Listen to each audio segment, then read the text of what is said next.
یہ جو فیملی ہوتی ہے نا، یہ تسبیح کی طرح ہوتی ہے. اور ہم نے دیکھا ہے کہ یہ جو ہے نا تسبیح کے اوپر والا حصہ، یہ ماں باپ ہوتے ہیں. جب یہ چلے جاتے ہیں نا تو اپنے بھائی بہنوں کو جس طرح تسبیح کے دانے بکھرتے ہیں نا، اس طرح بکھرتے دیکھا ہے.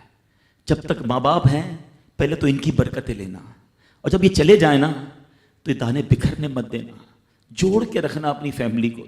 یہ فیملی، یہی تو پیار ہے زندگی میں. تھوڑے سے پیسوں کے لیے بھائی بہن لڑتے ہیں، جائیداد کے لیے بھائی بہن لڑتے ہیں، تھوڑے کاروبار کے لیے لڑتے ہیں. ارے قربان کر دو، کوئی بات نہیں، بھائی کو تھوڑا زیادہ چلا جائے، بہن کے میری بہن کے گھر میں ہی جا رہا ہے نا، یہ تیرا ہے، یہ میرا ہے، نہ کیا کرے. یہ گھر کی محبتیں آپ کو بہت ساری بیماریوں سے بچاتی ہیں. حدیث پاک میں آتا ہے جس کا مضمون ہے جو چاہتا ہے کہ اس کی زندگی میں اضافہ ہو جائے، عمر میں اضافہ ہو جائے، بری موت سے بچے، اسے چاہیے کہ وہ صلہ رحمی کرے. صلہ رحمی کیا ہے؟ اپنے رشتہ داروں کے ساتھ اچھا سلوک. اور رشتہ داروں میں the closest family member جو ہے وہ بھائی بہن ہیں، وہ ماں باپ ہیں، بیوی بچے ہیں. ارے ان کو چھوڑ کر دنیا سے محبتیں جتا رہے ہو؟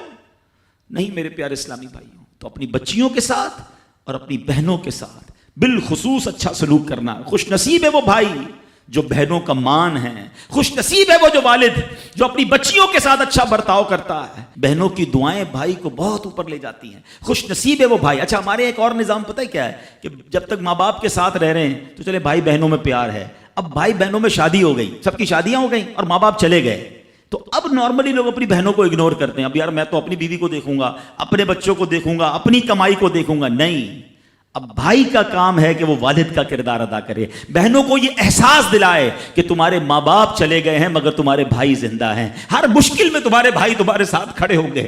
کبھی بہنوں کو یہ ریئلائز مت کرانا کہ وہ اکیلی کہیں کسی پرابلم میں ہو تو وہ اکیلے میں سوچے کہ میرے ماں ہوتی تو میں ماں سے بات کر لیتی، باپ ہوتا تو میں باپ سے کہہ دیتی، بھائی کو کیا کہوں وہ تو سنتا ہی نہیں ہے.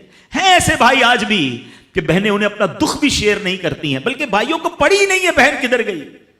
یہ مت کرنا. اگر تم اپنے ماں باپ کی روح خوش کرنا چاہتے ہو نا تو بھائی بہن جڑ کے رہو، بھائی بہنوں میں پیار رکھو. یہ پیسہ سب کچھ نہیں ہے.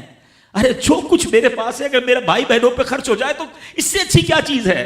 یہ یاد رکھے جو سوشل میڈیا پہ ہزاروں فرینڈ بنائے بیٹھے نا کہ میرے 5000 فرینڈ تو میرے 10,000 فرینڈ، کسی دن بستر پر پڑو گے نا اسپتال میں تو اس بستر کے کنارے تمہیں تمہارے بھائی بہن ہی نظر آئیں گے.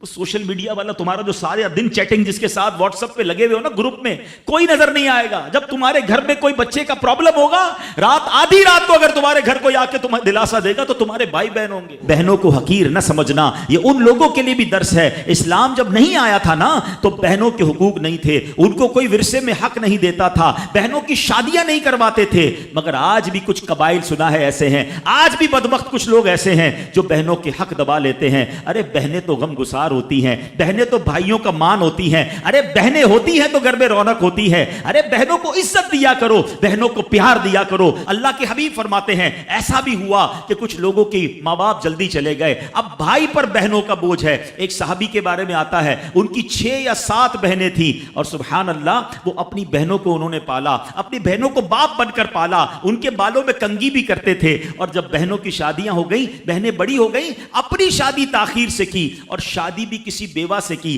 پوچھا گیا کہ کیوں بیوہ سے شادی کی؟ کہا میری بہنوں کو ایک ماں کی حاجت تھی، میں کوئی جوان لڑکی لے آتا تو بہنوں کا کیا ہوتا. اللہ اکبر. یہ صحابہ کا انداز. اور آج جو بہنوں کا حق دباتے ہیں، آج جو بہنوں کو ذلیل کرتے ہیں، نہ کرنا. ہمارا اسلام بہنوں سے محبت کا درس دیتا ہے.